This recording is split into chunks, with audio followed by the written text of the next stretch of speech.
நேற்று விடுதலை சிறுத்தைகள் கட்சியின் தலைவர் முனைவர் தொல் திருமாவளவன் அவர்கள் மாநிலத்துல முதலமைச்சரா ஒரு தலித் வரவே முடியாத சூழல் இருக்கு அப்படின்னு பேசியிருக்கு. அவர் சொல்றது உண்மை. இங்க தமிழ்நாட்டுல ஒரு தலித் இந்தியால தமிழ்நாட்டை குறிப்பா சொல்றாரு. இதுக்கு பதில் சொல்ல வேண்டியது திமுக தான். கருத்தை வந்து நான் என்ன சொல்றேன், சமூக நீதினு பெரிய வார்த்தை எல்லாம் பேசுறீங்கல்ல, இந்தியாலே நாங்க தான் வசந்தவங்கன்னு பேசுறீங்கல்ல, அப்ப ஏன் நீ ஒரு தலித் முதலமைச்சரா கூடாது?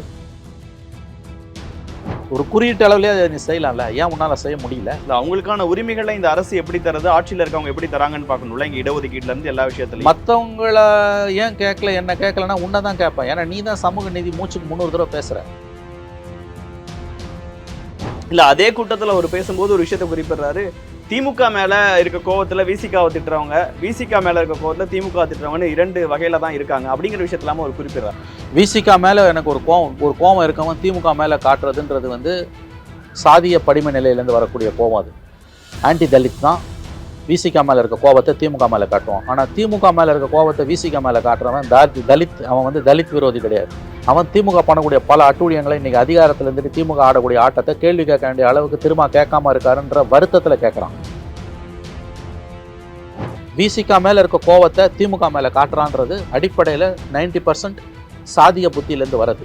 ஆனா திமுக மேல இருக்க கோவத்தை விசிகா மேல காட்டுறான்றது அக்கறை திமுக. ஏன்னா திமுக பவர்ல இருக்குங்க, அதிகாரத்துல இருக்கவன தான் நான் கேள்வி கேட்க முடியும். நீங்க முட்டு கொடுக்காதீங்கன்னு தான் நம்ம சொல்றோம். அதனால ரெண்டுத்தையுமே வந்து ஒண்ணா ஒரு திரும்ப பேச என்ன பண்ண முடியுமோ அதெல்லாம் பண்ணிக்கிட்டு இருக்கேன். அவரை மொத்தமா நம்ம ஒண்ணு கழுவுல ஏத்தலையாங்க. பிஜேபிக்கு விலை போகாத, ஆர்எஸ்எஸ்க்கு அடிபணியாத ஒரே தலைவர் திருமா தான். திமுக, நான் மறுபடியும் சொல்றேங்க, திமுக மேல இருக்கிறது கோபம், விசிகா மேல இருக்கிறது வருத்தம். அவரோட நிர்பந்தங்கள் நமக்கு நல்லாவே புரியுதுங்க. வேங்கவேல் இன்சிடென்ட் மாதிரி சம்பவங்களுக்கு பிறகு திமுகவோட கூட்டணியில் இருக்கிறது. எத்தனை ஆலய நுழைவு போராட்டங்கள் நடந்துருக்கு தமிழ்நாட்டில் தெரியுமா உங்களுக்கு? கோயிலை இழுத்து மூடிருக்காங்க. ஜெயலலிதா, கருணாநிதி, எடப்பாடி பீரியட்ல நடக்காத அட்டூழியம் நடக்குதுங்க. இன்னைக்கு தலித்துகள் கோயிலுக்குள்ள போக முடியலன்னா இந்த வெக்கக்கேடு எந்த கவர்மெண்ட்ல நடந்தது? இந்த சூழல்ல சமூக நீதிக்காக உழைக்கிறோம்னு சொல்லக்கூடிய திமுக, திருமாவளவன் அவர்கள் குறிப்பிடுற அந்த விஷயம்லாம் மாறணும்னா, இங்க ஒரு தலித் முதலமைச்சராக வரணும், தலித் அதிகாரம் கொடுக்கணும்னா அடுத்து இங்க இருக்கக்கூடிய சூழல்ல என்னென்ன மாற்றங்கள்லாம் நடக்கணும்னு நினைக்கிறீங்க? தலித் முதலமைச்சர் வரணும்னு கூட அவசியம் இல்லை. அதுல பல சிக்கல்கள் இருக்கு. உடனே வர முடியாது. எனக்கு அது சமூகம் சார்ந்தது. நீங்க இப்போ முக்கியமான இலாக்காக்களை கொடுங்க. ஒவ்வொரு தடவையும் வந்து ஆதி திராவிட நலத்துறை தானே அங்கே தலித்துகளை கொடுக்குறீங்க. ஒரு ஸ்பீக்கரை தலித்தா ஜெயலலிதா உட்கார வச்சாங்கங்க. யார? அருணாச்சல வச்சாங்க. திமுக வச்சுதா? எந்த காலத்தில் வச்சுது? எந்த காலத்தில் திமுக ஸ்பீக்கரா உட்கார வச்சுது? ஒரு தலித் வந்தாங்கன்னா எந்திரிச்சு நிற்கணும், ஜெயலலிதா உட்பட எந்திரிச்சு நிற்கணுன்றத அந்த அம்மா செஞ்சாங்கல்ல. 1000 விமர்சனம் அந்த அம்மா மேல இருக்கட்டும். திமுக என்ன பண்ணுச்சு?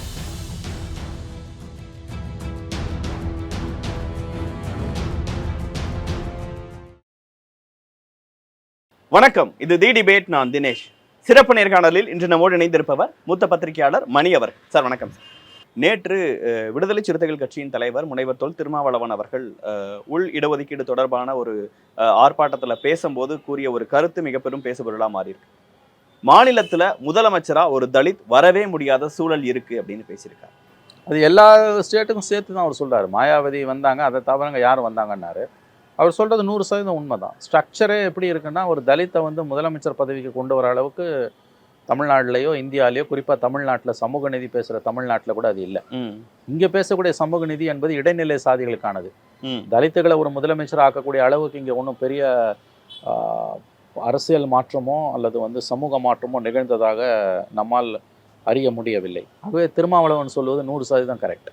ஃபேக்சுவலாக அதில் சில விஷயங்களில் முரண்பாடு இருக்குன்னு எழுத்தாளர் முத்துக்குமார் சில விஷயங்களை சொல்லியிருக்காரு. இந்தந்த ஸ்டேட்ஸில் வந்து தலித்லாம் வந்திருக்காங்கிற சில விஷயங்கள்லாம் குறிப்பிட்டிருக்காரு.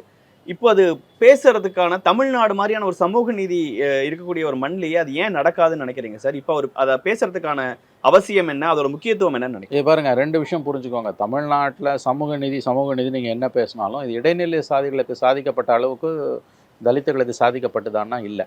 உங்களுக்கு வந்து காங்கிரஸ் கவர்மெண்ட்டில் தான் இந்து அறநிலையத்துறை அமைச்சராக ஒரு தலித் இருந்தார்.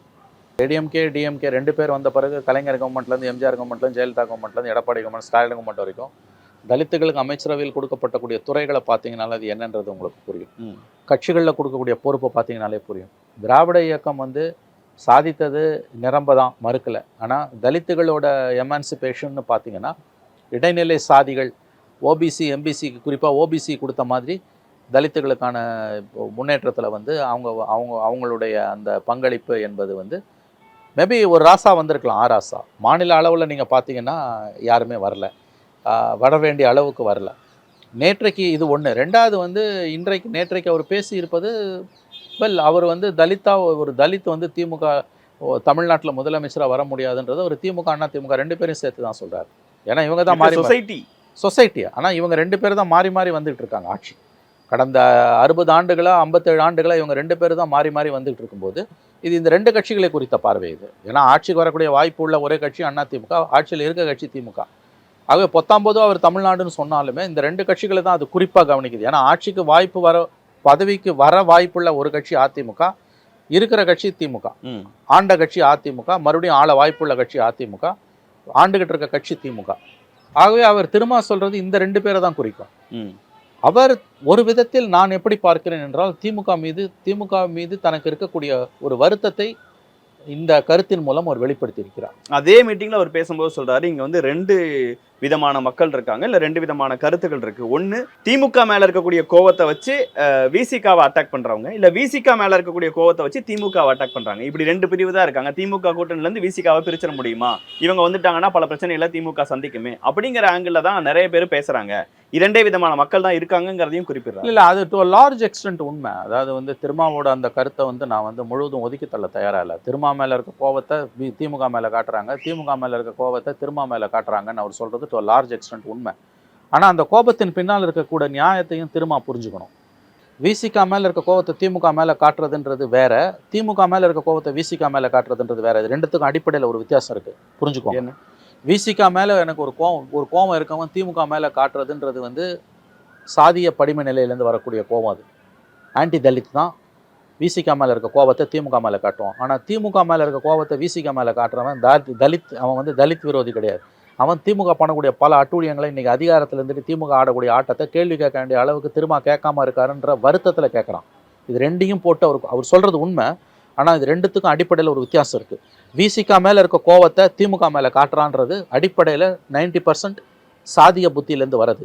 ஆனால் திமுக மேலே இருக்க கோவத்தை விசிகா மேலே காட்டுறான்றது அக்கறை திமுக. ஏன்னா திமுக பவரில் இருக்குங்க, அதிகாரத்தில் இருக்கவன தான் நான் கேள்வி கேட்க முடியும். திமுக பண்ணக்கூடிய பல தவறுகளை வந்து கண்டும் காணாமல் விசிகா போது அவங்க உடன்படுறாங்கன்னு நான் சொல்லலை, சகிச்சுக்கிட்டு போகிறாங்கன்னும் போது நீங்கள் இன்னும் குரலை எழுப்பலாமே அப்படின்னு தான் நம்ம கேட்குறோம்.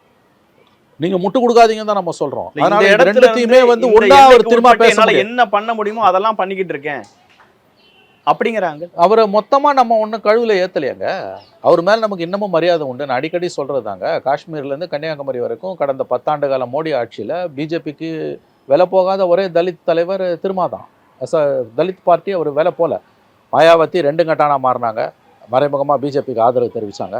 ராம்தாஸ் அத்வாலே மந்திரியாவே ஆயிட்டார், சிராக் பாஸ்வான் மந்திரியாவே ஆயிட்டார், பிரகாஷ் அம்பேத்கர் 2 கட்டானா நிற்கிறாரு, சந்திரசேகர் ஆசாத்னு ஒருத்தர் இருக்கார், உதித்ராஜ் மாதிரி இருந்தவங்க வந்து பிஜேபியில் எம்பியாக இருந்துட்டு இன்றைக்கி பதவி இல்லைன்னு எதிர்த்து பேசுகிறாங்க. இதில் பிஜேபிக்கு விலை போகாத ஆர்எஸ்எஸ்க்கு அடிபணியாத ஒரே தலைவர் திருமா தான். ஒரு பவர்ஃபுல் தலித் பார்ட்டி அவர் இருக்கார். அந்த மரியாதை நமக்கு அவர் மேலே என்றைக்குமே உண்டு. ஆனால் தமிழ்நாட்டில் வந்து இன்னும் அதிகமாக அவங்க பண்ணியிருக்கலாமோன்ற எண்ணம் தான். நம்ம திமுக, நான் மறுபடியும் சொல்கிறேங்க, திமுக மேலே இருக்கிறது கோபம், விசிகா மேலே இருக்கிறது வருத்தம். இல்லை, இங்கே தமிழ்நாட்டில் ஒரு தலித் முதலமைச்சர் ஆக முடியாத ஒரு சூழல் இருக்கு. அவர் ஒட்டுமொத்த இந்தியாலேயே சொல்றாரு, தமிழ்நாட்டை வச்சு நம்ம பேசுவோமே, தமிழ்நாட்டில் ஆக முடியாத சூழல் இருக்கு. அப்போ நான் திமுக கூட கூட்டணியில் இருந்து அவரால் எந்த அளவுக்கு அந்த ஒடுக்கப்பட்ட மக்களோட நிற்க முடியுமோ, அவங்க பிரச்சனைகள் குரல் கொடுக்க முடியுமோ அதை பண்ணிக்கிட்டு இருக்காரு. எங்கெல்லாம் மிஸ் பண்ணியிருக்காங்க? அப்போ அவர் வந்து உள்ளே இருந்து தாங்க போராட முடியும். அவரை திமுக கூட்டணியை விட்டு வெளியில் வாணி யாருங்க சொன்னா? முதல்ல அவராகவே ஏன் வந்து அதை கற்பனை பண்ணிக்கிட்டு பேசுகிறாரு? கற்பனைனா என்ன? ஓகே, நான் ஒத்துக்கிறேன், அந்த குரல்கள் இருக்குது.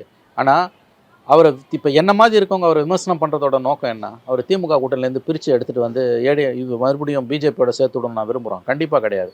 ஆனால் இன்னும் அவங்களோட போராட்டம் வீரியமாக இருந்திருக்கலாமோன்ற எண்ணம் தான் நமக்கு தோணுது. அவரோட நிர்பந்தங்கள் நமக்கு நல்லாவே புரியுதுங்க.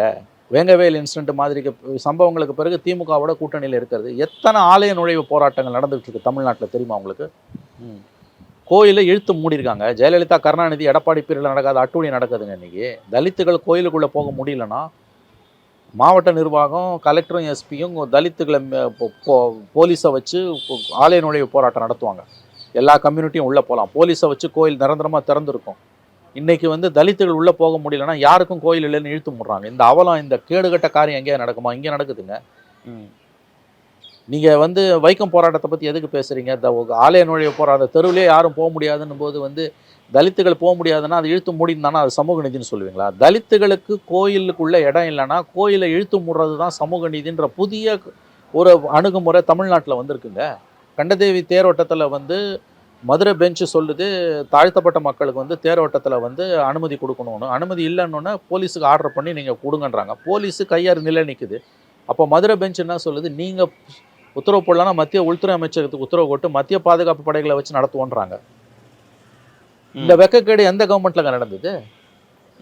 அப்போ இந்த அளவுக்கு வந்து கட்டமைப்பு ரீதியாக தலித்துகளுக்கு எதிரான கொடுமைகள் இங்கே அரங்கேறிட்டு இருக்கும்போது நீங்கள் உள்ளே இருந்து போராடுறீங்கன்றதை நான் மறுக்கலைங்க. ஆனால் கோபம் உங்கள் மேலேயும் தான் திரும்பும்.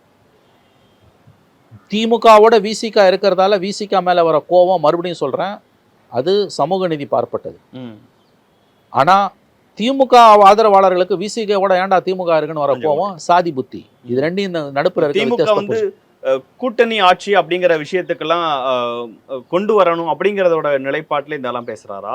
இல்ல அவரு அது அந்த என்ன நடந்தா தமிழ்நாட்டில் வந்து தலித்துகள் வந்து முதலமைச்சராக முடியும்? அதிகாரம் லாங் ப்ராசஸ், ஒரு நாள் 2 நாள்ல நடக்க முடியாது. அது வந்து அவர் சொல்றது உண்மை. இங்க தமிழ்நாட்டில் ஒரு தலித், இந்தியாவில் தமிழ்நாட்டை குறிப்பா சொல்றாரு. ஒரு தலித் தமிழ்நாட்டை பற்றி நேற்று சொல்லும்போது தலித் முதலமைச்சராக வாய்ப்பே இல்லை, ஆட்சிகள் மாறினாலும் காட்சிகள் மாறலன்றார். யாரை சொல்றாரு? திமுக திமுக தான் சொல்றாரு. இதுக்கு பதில் சொல்ல வேண்டியது திமுக தான். கருத்தை வந்து நான் என்ன சொல்றேன், சமூக நீதினு பெரிய வார்த்தைலாம் பேசுறீங்கல்ல. எல்லா மாநிலத்திலையும் நடக்கிற நல்லது கெட்டதான் தான் தமிழ்நாட்டிலையும் நடக்குது. இந்தியாவிலே நாங்கள் தான் வசந்தவங்கன்னு பேசுறீங்கல்ல. அப்போ ஏன் நீ ஒரு தலித் முதலமைச்சராக கூடாது? ஒரு குறியீட்டு அளவுலேயே அதை நீ செய்யலாம்ல, ஏன் உன்னால் செய்ய முடியல? இதை அவங்கள பார்த்து கேட்க மாட்டோம். ஏன்னா நாங்கள் தான் உலகத்திலே உத்தமங்க, திராவிட மாடலு, சமூக நீதிலாம் அதிமுக பேசலை. நீங்கள் பேசுகிறீங்கல்ல. சமூக நீதினா என்னங்க? குறிப்பிட்ட அந்த நாடு இடைநிலை சாதிகளுக்குள்ளேயே பங்கு பிரிச்சுக்கிறதானா?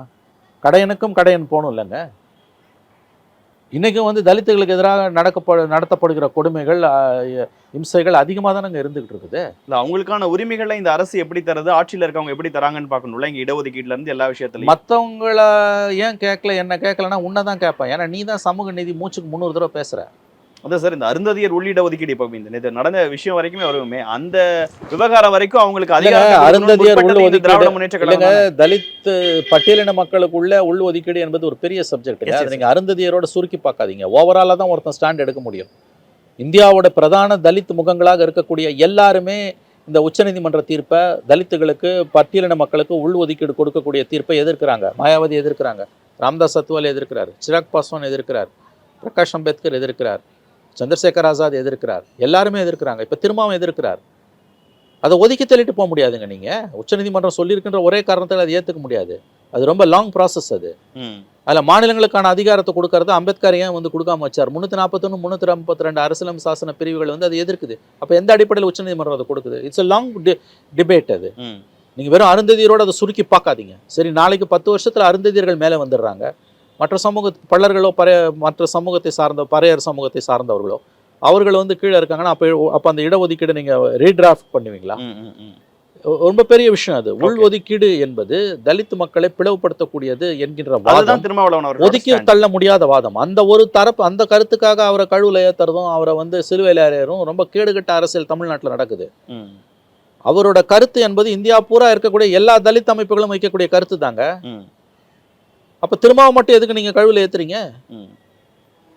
இப்ப இந்த சூழல்ல சமூக நீதிக்காக உழைக்கிறோம்னு சொல்லக்கூடிய திமுக, திருமாவளவன் அவர்கள் குறிப்பிட்ட அந்த விஷயம்லாம் மாறணும்னா, இங்க ஒரு தலித் முதலமைச்சராக வரணும், தலித்துக்கு அதிகாரம் கொடுக்கணும்னா, அடுத்து இங்க இருக்கக்கூடிய சூழல்ல என்னென்ன மாற்றங்கள்லாம் நடக்கணும்னு நினைக்கிறீங்க? அட்லீஸ்ட் தலித் ரெப்ரஸன்டேஷன் அதிகப்படுத்துங்க. தலித் முதலமைச்சர் வரணும்னு கூட அவசியம் இல்லை. அதுல பல சிக்கல்கள் இருக்கு, உடனே வர முடியாது. எனக்கு அது சமூகம் சார்ந்தது. ஒரு திமுக மட்டும் நம்ம அதுல குறை சொல்லலை, நிச்சயமா சொல்லலை. ஆனால் நீங்கள் ரொம்ப சமூக நீதி பேசுகிறதால உங்களை கேட்குறோம், ரெப்ரஸன்டேஷன் அதிகப்படுத்துங்க. நீங்கள் இப்போ முக்கியமான இலாக்காக்களை கொடுங்க. ஒவ்வொரு தரையும் வந்து ஆதி திராவிட நலத்துறை தானே அங்கே தலித்துகளுக்கு கொடுக்குறீங்க. ஒரு ஸ்பீக்கரை தலிதா ஜெயலலிதா உட்கார வச்சாங்கங்க. யாரை? அருந்ததியரை வச்சாங்க. திமுக வச்சுதா? எந்த காலத்தில் வச்சுது? எந்த காலத்தில் திமுக ஸ்பீக்கராக உட்கார வச்சுது? ஒரு தலித் வந்தாங்கன்னா எந்திரிச்சு நிற்கணும், ஜெயலலிதா உட்பட எந்திரிச்சு நிற்கணுன்றத அந்த அம்மா செஞ்சாங்கல்ல. 1000 விமர்சனம் அந்த அம்மா மேலே இருக்கட்டும். திமுக என்ன பண்ணுச்சு? இன்றைக்கும் ஆதி திராவிட நலத்துறை மட்டும்தானே கொடுக்குறீங்க. இந்து அறநிலையை கொடுங்களேன், இந்து அறநிலையத்துறையை கொடுங்களேன் சார். நம்ம நண்பர் சேகர் பாபுக்கு வேறு நல்ல துறையை கொடுங்க, தொழில்துறையை கொடுங்க. தலித் பெண்ணுக்கு இந்து அறநிலையத்துறையை கொடுங்களேன். வீட்டிலேருந்து ஆரம்பிக்கணும் எந்த முன்னேற்றமும். என்ன பண்ணீங்க நீங்கள்? அப்போ இந்த கேள்விகள் எழுவது இயல்பு.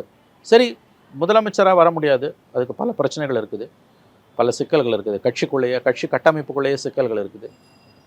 முக்கியமான துறைகளை கொடுங்களேன். திரும்ப எழுப்பிய கேள்வி நியாயமான கேள்வி. ஆனால் டீப் கரண்ட் பாலிடிக்ஸ் நீங்கள் பார்த்தீங்கன்னா, மேக்ரோ லெவலில் பார்த்தீங்கன்னா, திமுக மீது தனக்குள்ள வருத்தத்தை நேற்றைக்கு மறைமுகமாக ஆனால் நன்றாகவே வெளிப்படுத்தி இருக்கிறார் திருமா. ஓகே சார், இவ்வளோ நேரம் உங்கள் நேரத்தையும் கருத்துக்களையும் பகிர்ந்து கொண்டமைக்கு மிக்க நன்றி சார். நன்றி சார்.